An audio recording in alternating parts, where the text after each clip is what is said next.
Is offering words of sympathy truly enough from the most powerful figures in the world? But why didn't he get it done? See, it's all talk, no action.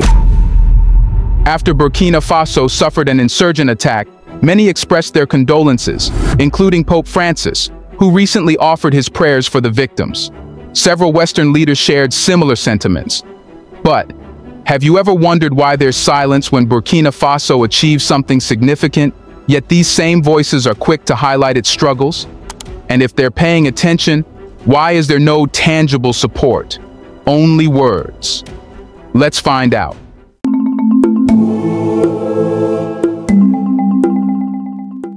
Burkina Faso has become the focus, following the recent insurgent attack.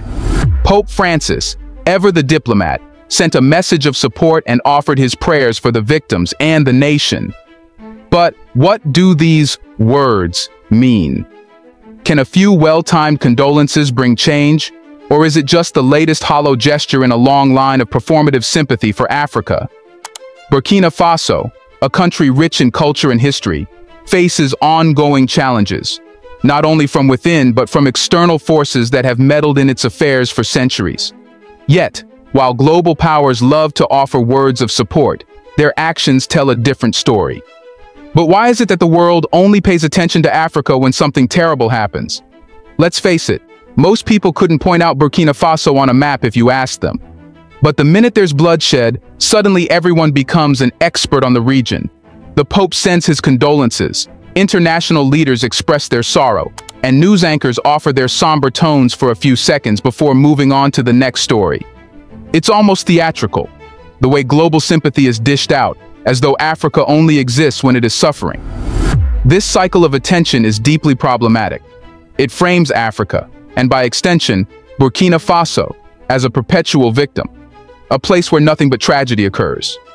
In reality, this couldn't be further from the truth. Africa, including Burkina Faso, is filled with innovation, culture, and resilience. But these stories never seem to make the headlines, do they? When its people are building businesses, creating art, and pushing boundaries, the world is silent. It's only when tragedy strikes that we see the floodgates of sympathy open. The real question is, why? Why is Africa only relevant to the global narrative when it is bleeding? The answer lies in how the West has historically viewed Africa. For centuries, the Western world has portrayed Africa as a dark, dangerous continent, a place where nothing but chaos reigns. This narrative conveniently ignores the role that colonialism and Western exploitation have played in creating many of the conditions that lead to these tragedies. Burkina Faso, in particular, has a long history of resilience in the face of foreign interference. From the days of French colonial rule to the modern-day scramble for its resources, this nation has been at the mercy of global powers that care little for its people, but much for its wealth. And when violence erupts, it serves as an excuse for further exploitation. How many times have we seen the West justify its military presence or economic interference in Africa by pointing to the instability they, in part, have created? The issue lies in how these narratives paint Africa as a region incapable of overcoming its problems, when in reality, the cycle of violence is often perpetuated by external forces that profit from Africa's instability. When a nation like Burkina Faso rises from the ashes, global media largely remains silent, choosing to only highlight moments of turmoil rather than triumph. This constant framing creates a perception that Africa, and by extension, Burkina Faso, is constantly in need of foreign intervention, a message that serves Western interests, not African ones. But let's not be fooled. Burkina Faso is not a victim. While the world may view it through the lens of tragedy, the people of Burkina Faso know their worth. They are fighters, builders, and creators who do not need the world's sympathy. What they need is respect. And it's high time the global narrative shifts from pity to admiration. Burkina Faso is not defined by violence. It is defined by its ability to overcome it. Every time tragedy strikes, the people of Burkina Faso rise again, stronger than before. This is not a nation of victims. It is a nation of survivors. But how did Burkina Faso end up here? Here's a reminder to please like and share the video and subscribe to our channel to watch more videos on Black culture, history, civilization, and identity. Let's continue now. To understand the current situation in Burkina Faso, we must take a step back and examine the larger historical context. The answer is both simple and complex, wrapped in centuries of exploitation, manipulation, and the deliberate destabilization of the African continent by foreign powers. Burkina Faso's history is intertwined with the broader story of Africa, a story of resistance against foreign domination, of cultures and communities that have been torn apart by forces far beyond their control. It begins with colonialism, a brutal period during which European powers carved up Africa like a pie, dividing its territories without a care for the indigenous peoples who lived there. Burkina Faso, like many African nations, was not immune to this. The French colonized the region, stripping it of its resources and imposing their foreign rule upon the land. The indigenous people of Burkina Faso were forced into servitude, their cultures suppressed, and their autonomy stripped away. But that's only part of the story. After gaining independence in 1960, Burkina Faso, like many African nations, was left with the impossible task of rebuilding itself while still being under the thumb of its former colonizers. The Western world didn't just pack up and leave. They stayed in the shadows, controlling the region's wealth and resources through neo-colonial strategies. And here's where the story gets murky. Burkina Faso was not just struggling against internal factions. It was also fighting an invisible war with external forces, forces that saw its rich resources as something to be exploited, regardless of the human cost. Fast forward to today, and we see the consequences of this continued exploitation. Burkina Faso's mineral wealth, particularly its gold reserves, has attracted foreign interests that care little for the well-being of the Burkinabe people. These resources, instead of being used to uplift the nation, are being taken off by global corporations with deep ties to Western powers. And when violence erupts, it conveniently justifies further military interventions and further exploitation. After all, what better way to gain control over a region's wealth than by creating instability and then offering to help restore order? The global extraction of resources has been masked under the guise of peacekeeping and development aid. But in Satu, much of it has been nothing more than a way to maintain control over the economic lifeblood of the region. Burkina Faso's abundant natural wealth, from gold to agricultural resources, has always been a point of contention, valuable to global markets but not necessarily to the people who live there. Despite these odds, the people of Burkina Faso are not sitting idly by. Grassroots movements, local leaders, and everyday citizens are pushing back against this neo-colonial grip. They're not waiting for Western intervention to rescue them because they know better. Burkina Faso is standing up for itself, challenging the systems that have kept them in a state of instability, and demanding that their resources be used for the benefit of their people, not foreign shareholders.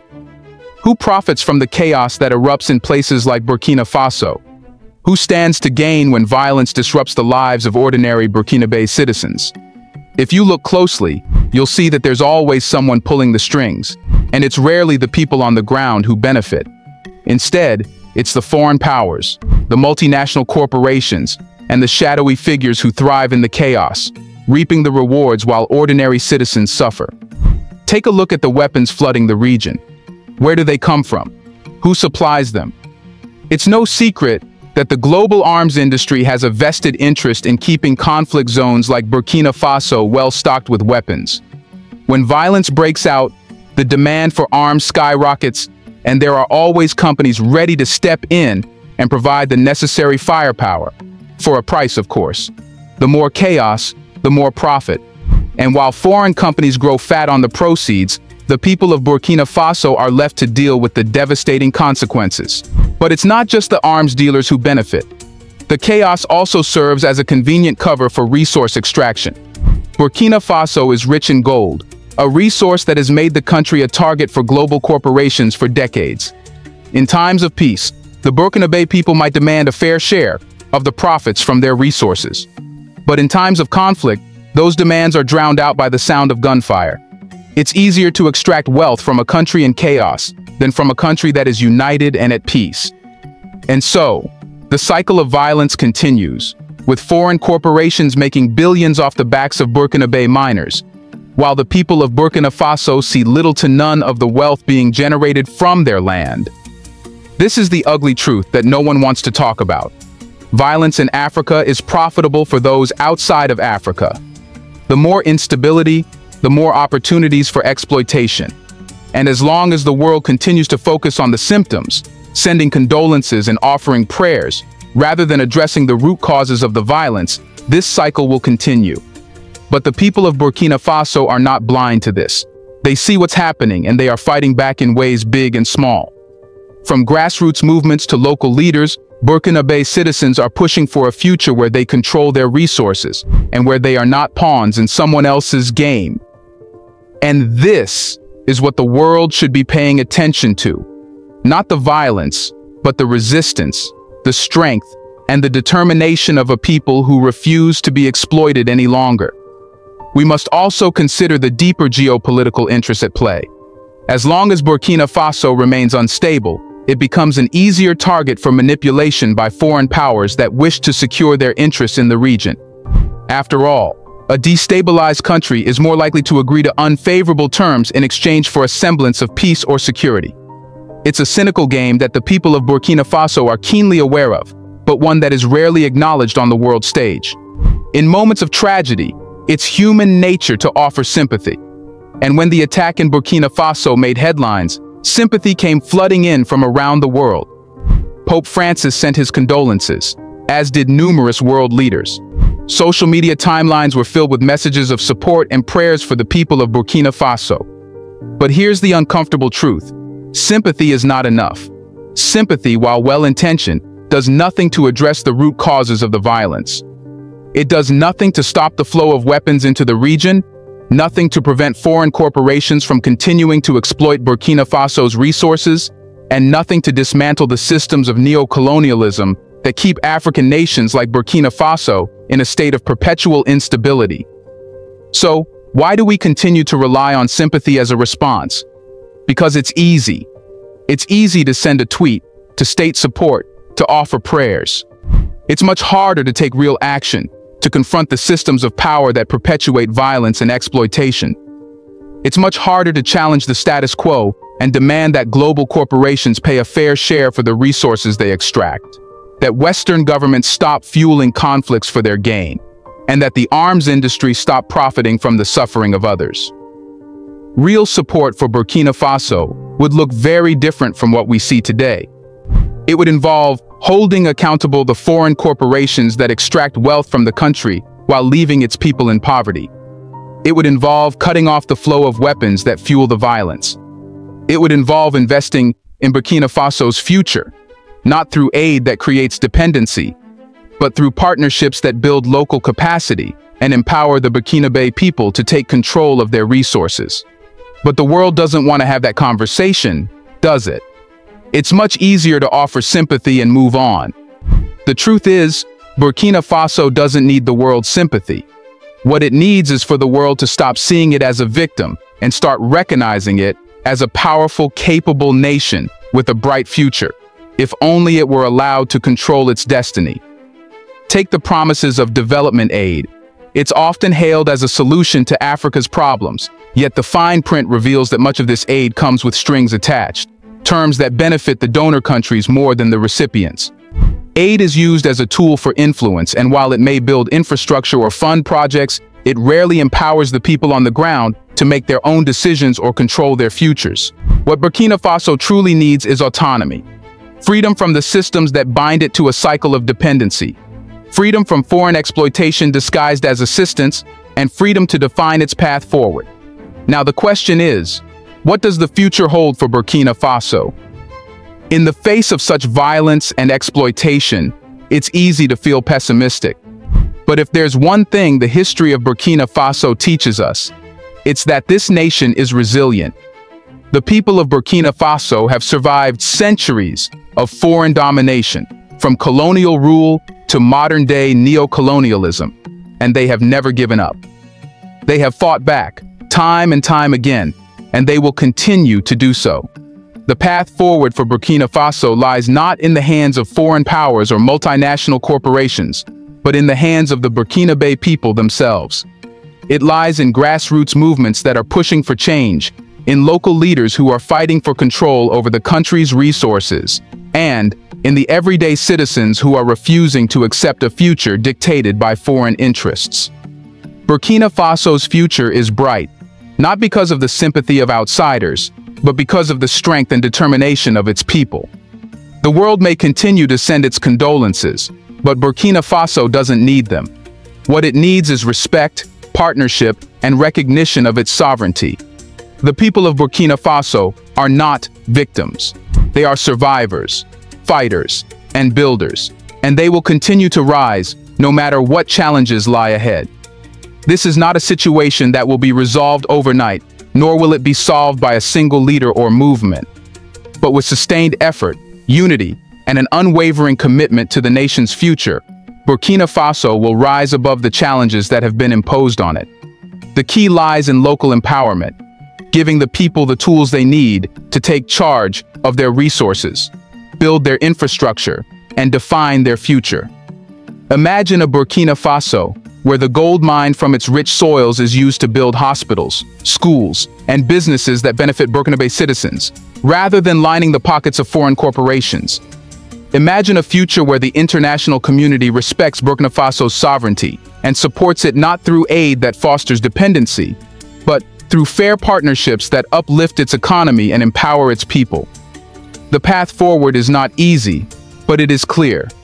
Burkina Faso must continue to resist the forces that seek to exploit it, and it must do so with the knowledge that its greatest strength lies in its people.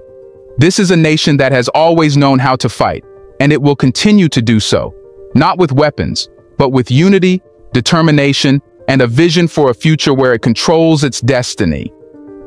Do you believe sympathy alone is truly enough? Why can't genuine partnerships be established? Is that asking for too much? Let us know in the comment section. Shouldn't those in positions of power do more than just offer sympathy? Do you want to watch more videos like this one? If so, subscribe to our channel and press the bell icon next to it. We have decided to bring videos on something nobody talks about: the Black culture, civilization, history, and evidence about how glorious Blacks have been. Thanks for watching, and until the next video, stay tuned.